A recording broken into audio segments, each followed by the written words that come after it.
ವೀಕ್ಷಕರೇ, ನಿಮ್ಮ guarantee news ಸುದ್ದಿ ಖಚಿತ, ನ್ಯಾಯ ನಿಶ್ಚಿತ. ನಾನು ರಾಧಾ ಹಿರೇಗೌಡ, ನನ್ನ ಜೊತೆ ಇದ್ದಾರೆ ರಾಮ್. ಸೊ ವೀಕ್ಷಕರೇ, ನಾವು ಎಲ್ಲಿದ್ದೀವಿ ಅಂತ ನಿಮಗೆ ತೋರಿಸ್ತೀನಿ ನೋಡಿ. ಇದು JK ಗ್ರ್ಯಾಂಡ್ ಅರೇನಾ. ಇಲ್ಲಿಂದನೇ ಕಾಂಗ್ರೆಸ್ ಪಕ್ಷದ ಭ್ರಷ್ಟ ಹಗರಣಗಳನ್ನ ಜನರ ಮುಂದೆ ಇಡೋದಕ್ಕೆ ಬಿಜೆಪಿ ಮತ್ತು JDS ಮೈತ್ರಿಯಾಗಿ ಒಂದು ಪಾದಯಾತ್ರೆಯನ್ನು ಹಮ್ಮಿಕೊಂಡಿದೆ. ಸೊ ಈ ಪಾದಯಾತ್ರೆಗೆ ಮುನ್ನುಡಿಯನ್ನ ಇಲ್ಲಿಂದನೇ ಬರೆಯಲಾಗುತ್ತೆ. ಈಗಾಗಲೇ ತಾವು ನೋಡಬಹುದು, ಬಹಳಷ್ಟು JDS ಮತ್ತು ಬಿಜೆಪಿ ಕಾರ್ಯಕರ್ತರು ಸಾವಿರಾರು ಸಂಖ್ಯೆಯಲ್ಲಿ ನೆರೆದಿದ್ದಾರೆ. ಅಷ್ಟೇ ಅಲ್ಲ, ಪ್ರಮುಖ ನಾಯಕರುಗಳು ಒಬ್ಬೊಬ್ಬರಾಗೆ ಬರ್ತಾ ಇದ್ದಾರೆ. ಇನ್ನೇನು ಕೆಲವೇ ಕ್ಷಣಗಳಲ್ಲಿ ಪಾದಯಾತ್ರೆ ಆರಂಭ ಆಗುತ್ತೆ. ಇದು ಭ್ರಷ್ಟ ಸರ್ಕಾರ, ಅಂದ್ರೆ ರಾಜ್ಯದಲ್ಲಿ ಅಸ್ತಿತ್ವದಲ್ಲಿರುವಂತಹ ಸಿದ್ದರಾಮಯ್ಯ ಅವರ ನೇತೃತ್ವದ ಕಾಂಗ್ರೆಸ್ ಸರ್ಕಾರ ಏನಿದೆ, ಈ ಕಾಂಗ್ರೆಸ್ ಸರ್ಕಾರ ಹಾರ್ಡ್ಲಿ 1.5 ವರ್ಷ ಪೂರೈಕೆ ಮಾಡಿದೆ.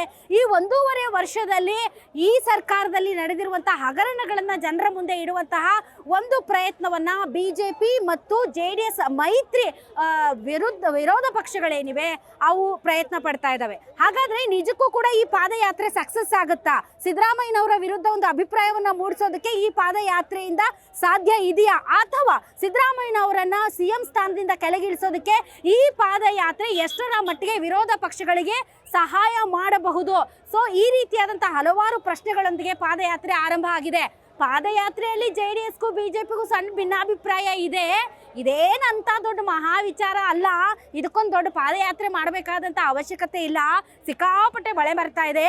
ಮಲೆನಾಡು ಕರಾವಳಿ ಭಾಗಗಳಲ್ಲಿ ಭೂಕುಸಿತ ಸೇರಿದಂತೆ ಬಹಳಷ್ಟು ಪ್ರಾಕೃತಿಕ ಅವಘಡಗಳು ನಡೀತಾ ಇರೋದ್ರಿಂದ ಇದೇನ್ ಬೇಡ ಆಗಿತ್ತೇನೋಪ್ಪ ಅಂತ ಕುಮಾರಸ್ವಾಮಿ ಅವರು ಹೇಳ್ದಂಗಿತ್ತು. 2 ದಿನಕ್ಕೆ ಅವರು ಕೂಡ ಓಕೆ ಎಂದು ಇನ್ನೇನು ಕೆಲವೇ ಕ್ಷಣಗಳಲ್ಲಿ ಅವರು ಬಂದು ಉದ್ಘಾಟನೆ ಆರಂಭ ಮಾಡ್ತಾರೆ. ಹಾಗಾದ್ರೆ ಇವತ್ತಿನ ಈ ಪಾದಯಾತ್ರೆಯ ರೂಪುರೇಷೆ ಹೇಗಿದೆ ರಾಮ್? ಮೇಡಮ್, ಬೆಳಗ್ಗೆಯಿಂದಲೂ ಕೂಡ ನಾವು ನೋಡ್ತಾನೆ ಇದೀವಿ, ಬಹಳಷ್ಟು ಜನ ಬಿಜೆಪಿಯ ನಾಯಕರೆಲ್ಲ ಬರ್ತಾನೆ ಇದ್ದಾರೆ. ವೀಕ್ಷಕರೇ, ನೀವೆಲ್ಲ ಈಗ ನೋಡಬಹುದು ಎಷ್ಟು ಸಂಖ್ಯೆಯಲ್ಲಿ ಜನ ಬರ್ತಾ ಇದ್ದಾರೆ ಅಂತ ಹೇಳಿ. ಈ ಒಂದು ಬೃಹತ್ ಸಮಾವೇಶವನ್ನು ಕೂಡ ಇಲ್ಲಿ ಬಿಜೆಪಿ ಅವರು ಹಮ್ಮಿಕೊಂಡಿದ್ದಾರೆ. ಬಹಳಷ್ಟು ಸಂಖ್ಯೆಯಲ್ಲಿ ಬಿಜೆಪಿ ನಾಯಕರೆಲ್ಲ ಕೂಡ ಬರೋದು ಕೂಡ ನಾವು ಗಮನಿಸ್ತಾ ಇದ್ದೀವಿ. ಘಟಾನುಘಟಿ ಸಂಸದರು ಬರ್ತಾ ಇದ್ದಾರೆ, ಶಾಸಕರೆಲ್ಲ ಬರ್ತಾ ಇದ್ದಾರೆ. ಇಲ್ಲಿಂದ ನೇರವಾಗಿ ಇವತ್ತು ಆರಂಭದ ದಿನ ಬಿಡದಿಯವರೆಗೂ ಈ ಒಂದು ಪಾದಯಾತ್ರೆ ಹೋಗುತ್ತೆ. ಎಷ್ಟು ದಿನ ಮಾಡ್ತಾರಂತೆ? 1 ವಾರಗಳ ಕಾಲ ಈ ಒಂದು ಪಾದಯಾತ್ರೆ ಹೋಗುತ್ತೆ. ಓಕೆ, ಪಾದಯಾತ್ರೆ ಟ್ರೆಂಡ್ ಭಾರಿ, ಅಂದ್ರೆ ಪಾದಯಾತ್ರೆಗಳು ಬಹಳಷ್ಟು ಬಾರಿ ಸಕ್ಸಸ್ ಆಗಿದೆ. ಹಾಗೆ ನೋಡಿದ್ರೆ ನಿಮ್ ಮೇಕೆದಾಟು ಪಾದಯಾತ್ರೆ, ಈ ಮೇಕೆದಾಟು ಪಾದಯಾತ್ರೆ ಮೇಕೆದಾಟು ಯೋಜನೆಗೆ ಎಷ್ಟು ಅನುಕೂಲ ಆಯ್ತೋ ಬಿಡ್ತೋ ಗೊತ್ತಿಲ್ಲ.